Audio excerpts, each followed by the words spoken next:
He's been told by God himself through his angels that he will destroy this city. And yet he hesitates. Why would he hesitate? Well, he hesitates because his heart is still in Sodom.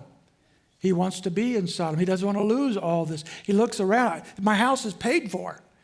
No, I got livestock. I got wealth. I've got prestige. I've got it all. I can't leave this place. Plus, surely God, the merciful, compassionate God of the universe, is not going to destroy people because of their sins. Surely God would not judge them so harshly, would he? And so he doesn't believe. He doubts the very word of God, and therefore he hesitates to do what God is telling him to do. And the angels have to take his hand and that of his wife and his daughters and drag them out of Sodom so they wouldn't be destroyed with Sodom. Lot is living so far below his privileges, it's amazing. Think about it for a moment. Lot knew God. He was a righteous man. In a world where very few people at that time had ever even heard of Jehovah, where they worshiped spirits and demons and idols, he knew God. He knew Yahweh. And yet he hesitated.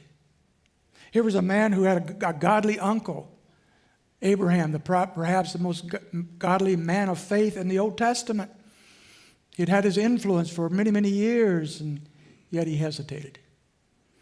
He had seen God at work in numerous ways in his life, rescuing them from Pharaoh and different things, but he hesitated. He knew of God's covenant, God's promise to give them the land to the descendants. It would be theirs. They didn't deserve it, but God promised it, and yet he hesitated. He watched as he was rescued by Abraham from captivity in a miraculous way, and yet he hesitated. He participated in the great worship service with Melchizedek, where God was honored, and yet he hesitated. He has two angels who have come to his house and have stayed all night and given them the word of God and are dragging them out for safety, and yet he hesitates. Think about that, my friends.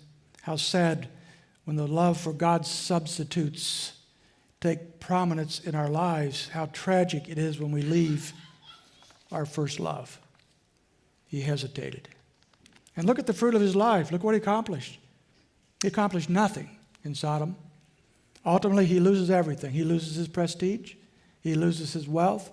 He loses his house. He loses most of his family.